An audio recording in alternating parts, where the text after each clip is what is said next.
Appalachians today include many different kinds of people, but we need to remember that the first people in the Appalachian Highlands were the ancestors of today's American Indians. So the original Appalachians are in fact Native Americans. Before the Europeans arrived, Appalachia was home to many Indian tribes. There were Shawnee, Choctaw, and Creek, but the dominant tribe was the Cherokee.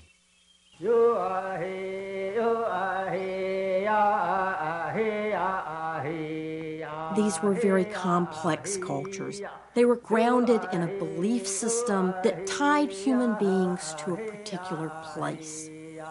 Their view is that this is the land that was created for them, that this is the land where they belonged. The Cherokee were mostly farmers, settled in villages and growing crops in the garden. They were proud of who they were, but not only were they proud and very strong people, they were very intelligent.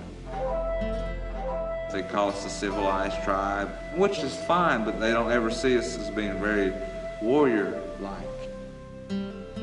You don't become part owner of 7 states by being meek and somewhat passive.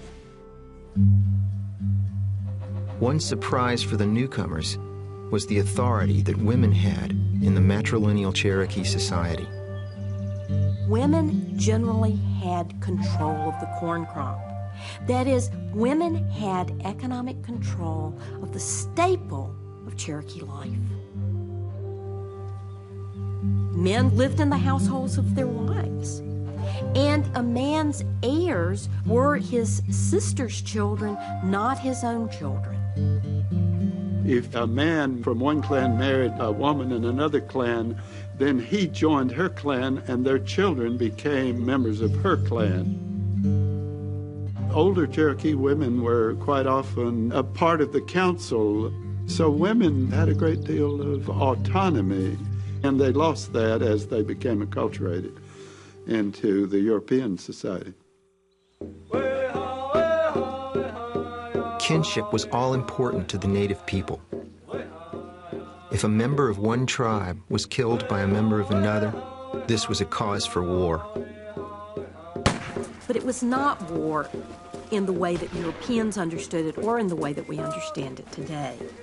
Southern Indians did not fight to conquer, to expand their kingdoms, or to inflict their own religion or ideology on other people.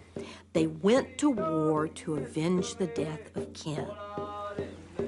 The Cherokee saw people as either relatives or enemies, but tradition allowed them to bring outsiders into the tribe. Captives taken in battle would be adopted into a Cherokee clan. The same was done with black slaves who escaped into Cherokee country. Some former slaves who escaped were treated as brethren, and they were able to become part of the tribe and dissipate over times of generation. Many European traders managed to join the local tribe in another way, by marrying Cherokee women. Even if you had been born a Creek, or you had been born an Englishman, or you had been born an African-American slave, once you were adopted into a Cherokee clan, you were a member of that clan and a Cherokee, and your children were going to be Cherokee. That is, race as Europeans came to understand it had very little meaning in 18th century Cherokee society.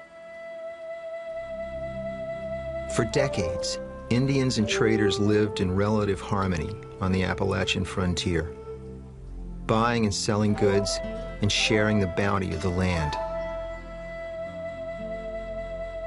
But for many back in Europe, life was growing more and more oppressive.